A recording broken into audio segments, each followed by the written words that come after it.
Muito bem, nós temos como base para a lição de hoje Efésios capítulo 3, versículos 14 e 15, que diz: Por causa disso me ponho de joelhos perante o Pai de nosso Senhor Jesus Cristo, do qual toda a família nos céus e na terra toma o nome. Nós temos a verdade prática da nossa lição ainda, que fala: devemos interceder pelos eleitos de Cristo para que eles sejam fortalecidos do poder, vivam em comunhão e exercitem o amor em Deus. Então, essa lição, nós vamos ver aqui o apóstolo Paulo, quando chega em Éfeso, ele trata de interceder pela igreja, pelos irmãos. Nós vamos ver qual o motivo que levou ele a fazer essa intercessão. Toda intercessão tem um motivo, né? Ninguém ora sem ter um motivo. E aqui nessa lição nós veremos o motivo que levou Paulo a fazer essa intercessão pelos irmãos ali na igreja que estava nascendo, que estava surgindo em Éfeso.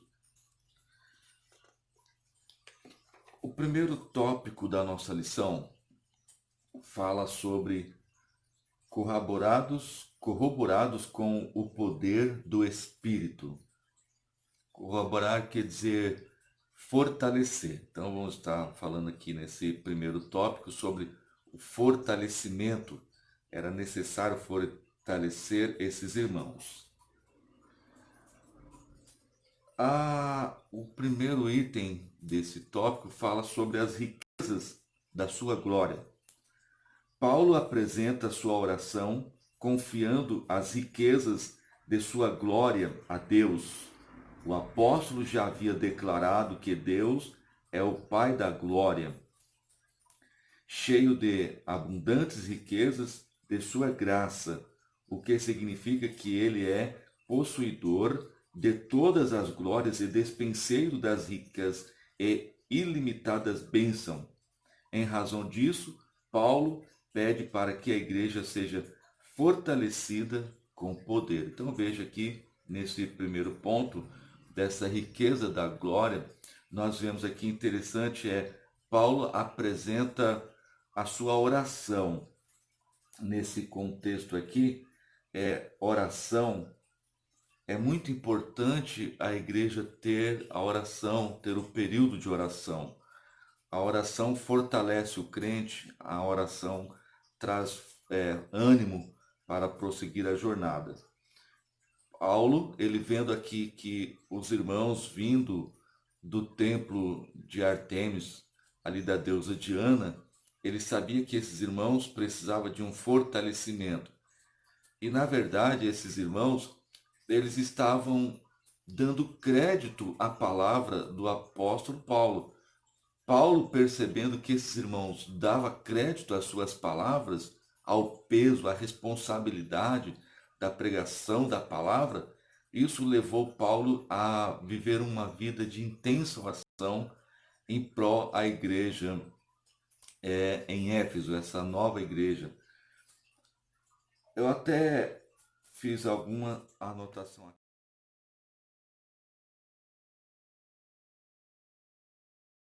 Do livro Epístola da Prisão, escrito por Russell Philip Shedd, o apóstolo fazendo essa menção aqui.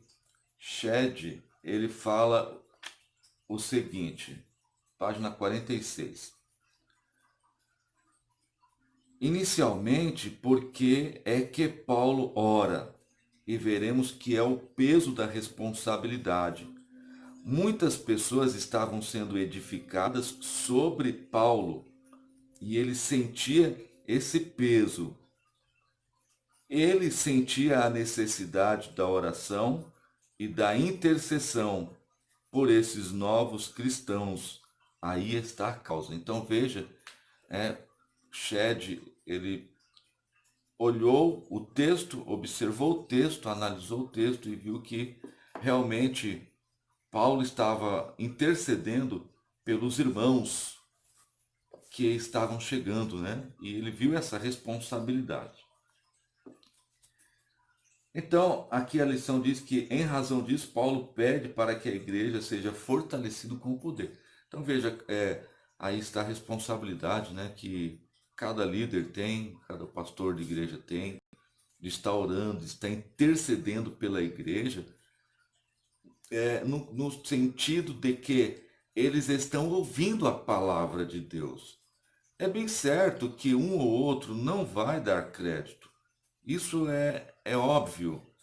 Todavia, a grande maioria, eles tendo um pastor sincero, um pastor que é, é voltado à meditação da palavra, eles vão acreditar.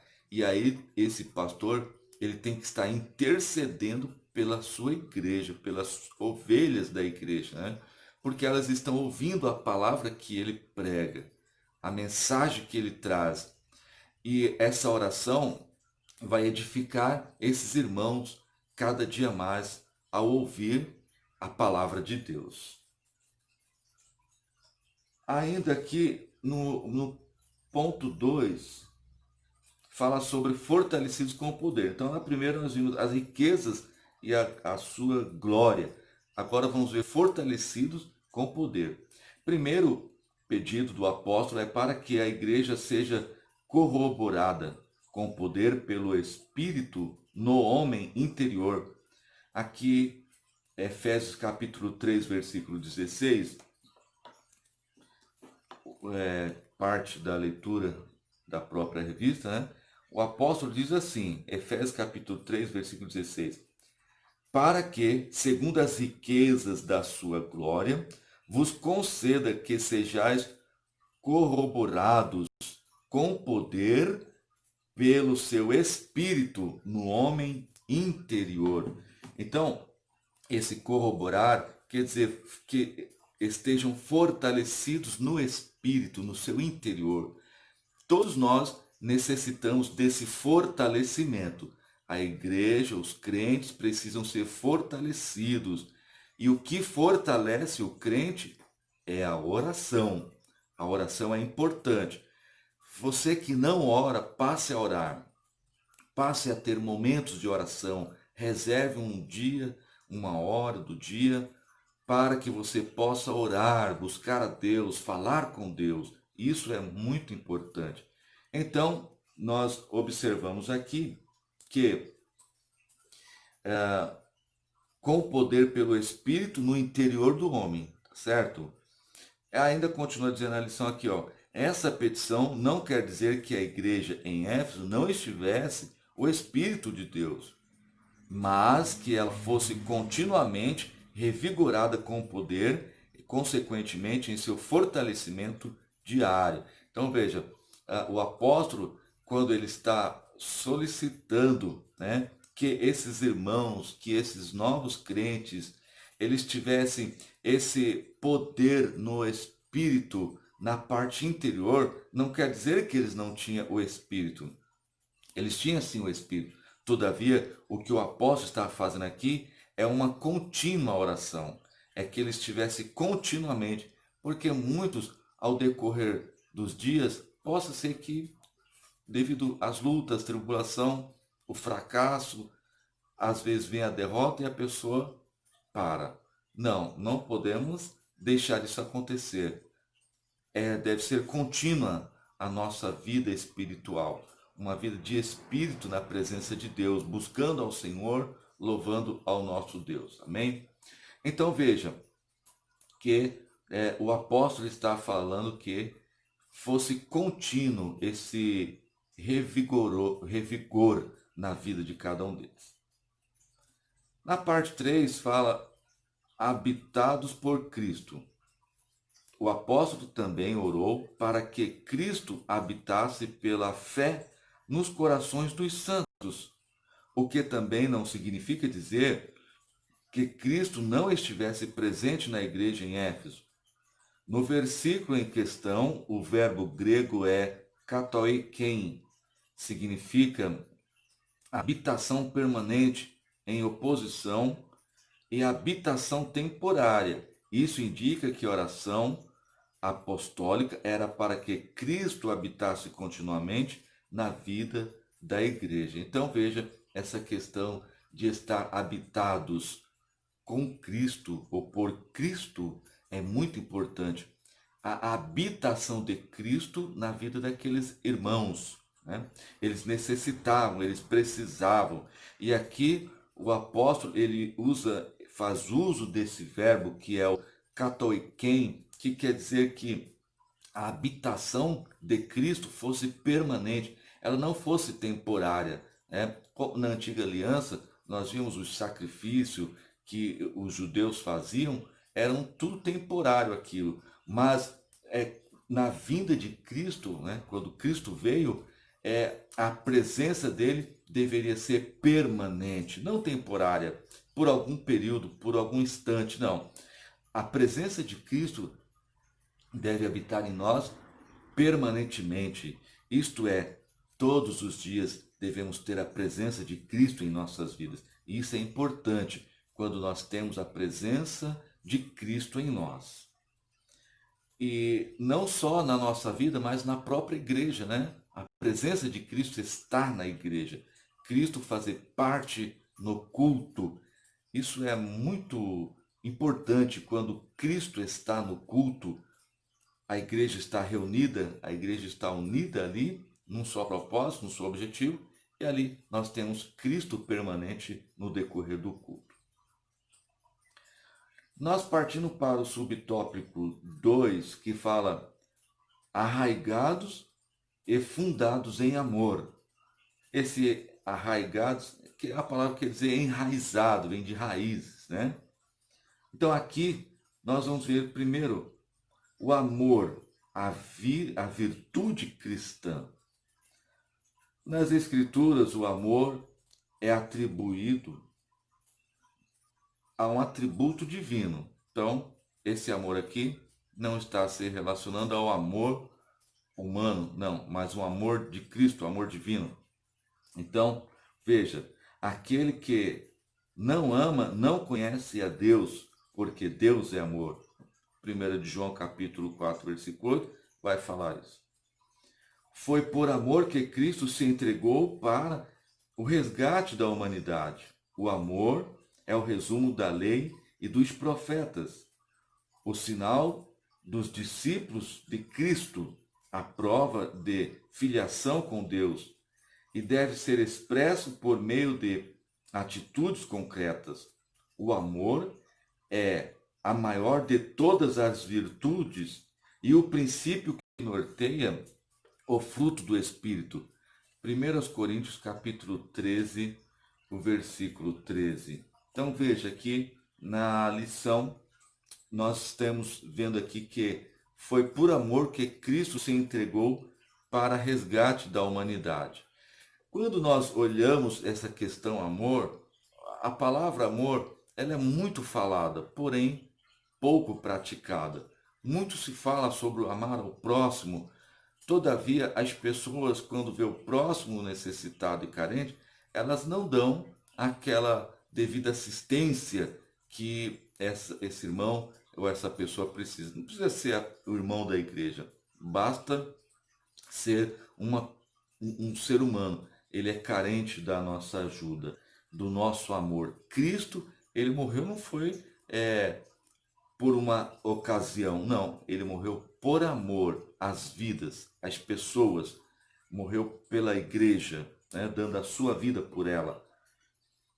Quando nós olhamos aqui em 1 Coríntios, que é um texto muito falado, 1 Coríntios capítulo 13 e o versículo também 13, vamos ver aqui, 1 Coríntios capítulo 13, o versículo 13, o apóstolo Paulo, ele diz assim: E agora, pois, permanecem a fé, a esperança e o amor.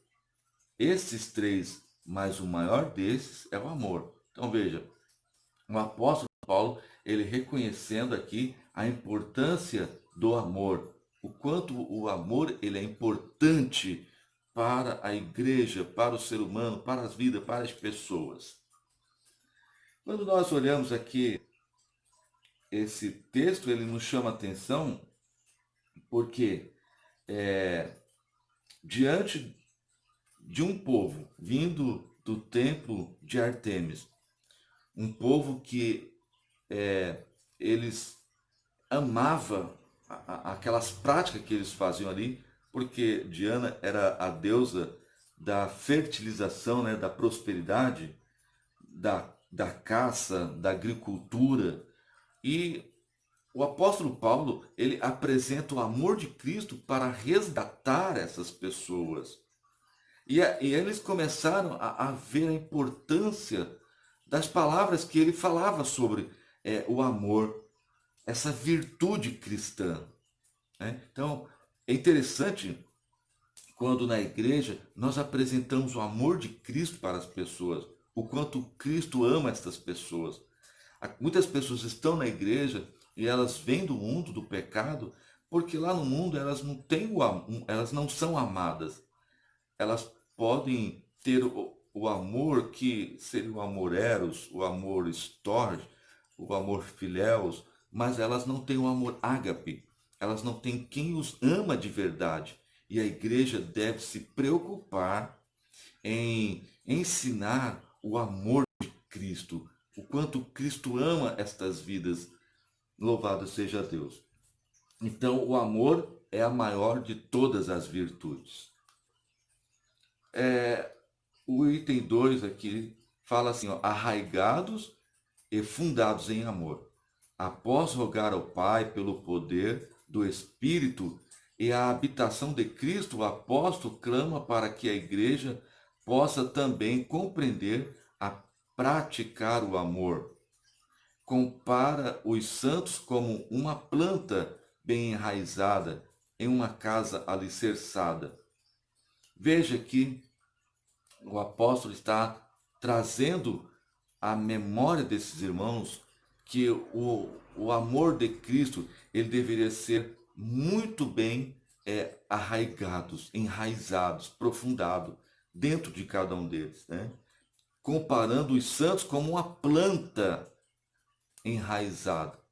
Quando você olha para uma árvore, você vê a copa da árvore, aquela parte de cima, segundo alguns, o tanto de ramos que a árvore tem para cima, praticamente é o tanto de raiz que ela tem para baixo.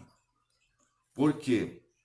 Porque essas raízes que vão fortalecer aquela árvore, que vai nutrir alimentos, oxigênio, a raiz vai alimentar o tronco vai alimentar as galhas, que por vezes vão alimentar as folhas e o fruto, tá certo? Então a raiz ela é fundamental. Assim é o amor de Cristo na vida do crente. O amor de Cristo estando arraigado, estando profundo, estando arraizado em nós, meus irmãos, nada nos separa do amor de Cristo. Como diz o apóstolo, nem a peste, nem a nudez, nem a fome, nem a luta, nada nos separará do amor de Cristo. Por quê? Porque o amor de Cristo está arraigado em nossos corações. No finalzinho desse ponto 2 aqui, fala que a lógica humana não pode mensurar o amor de Deus.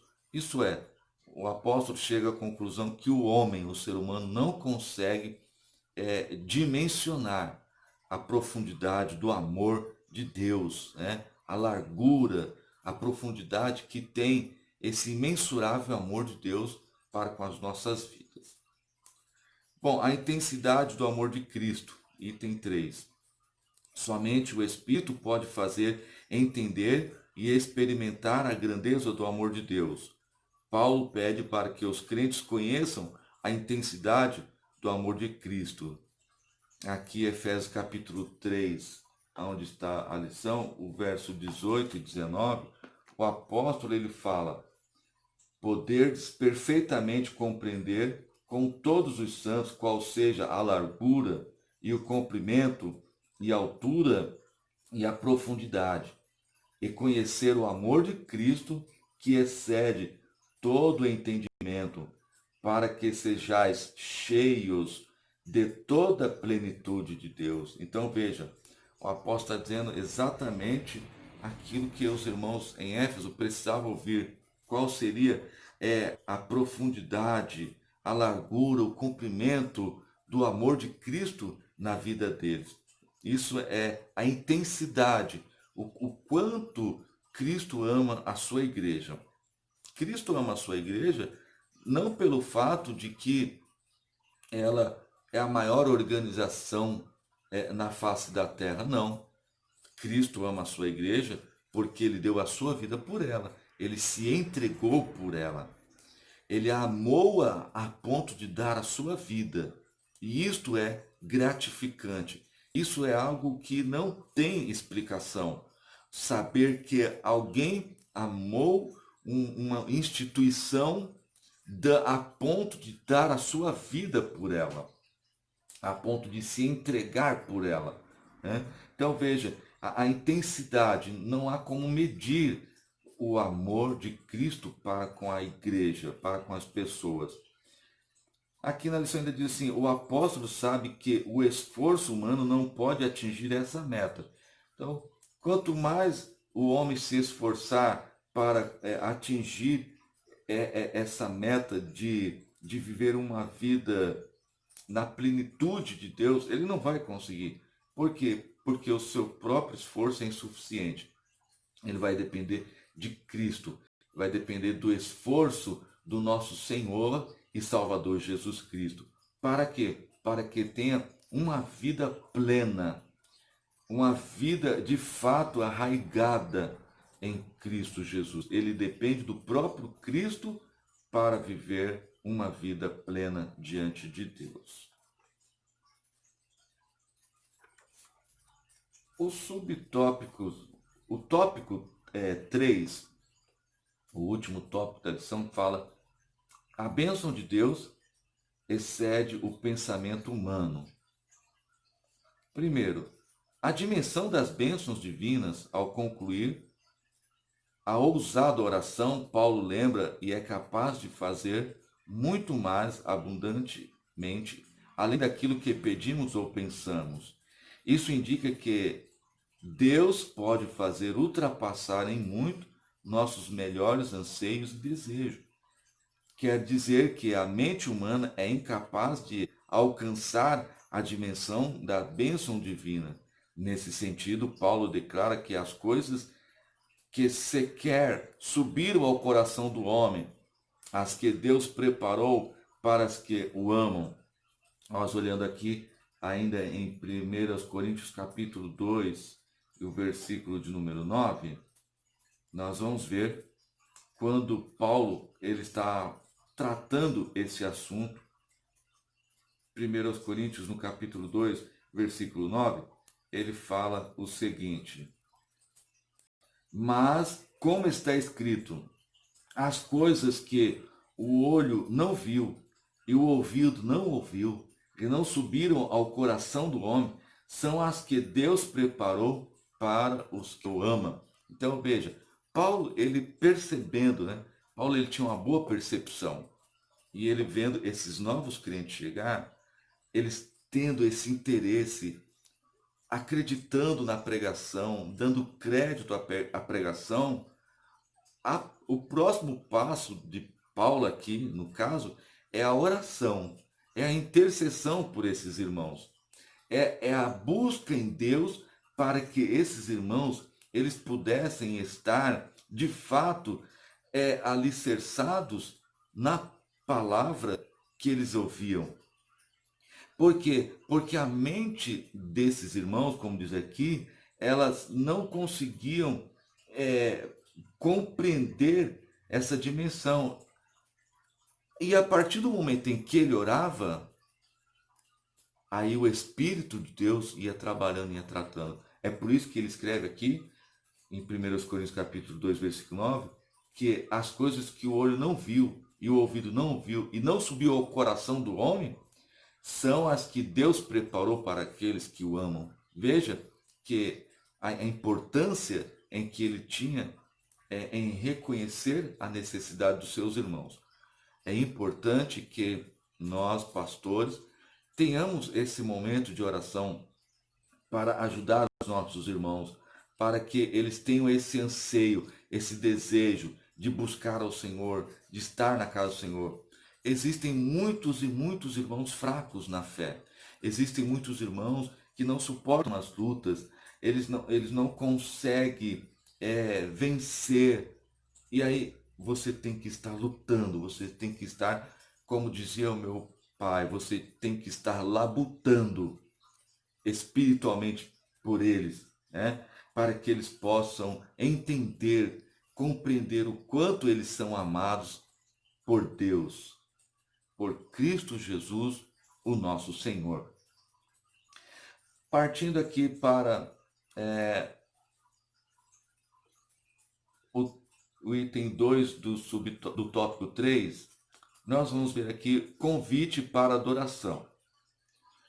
Aqui fala, Paulo encerra esse capítulo com um convite de adoração a Deus, cuja glória é devida na igreja por Jesus Cristo em todas as gerações.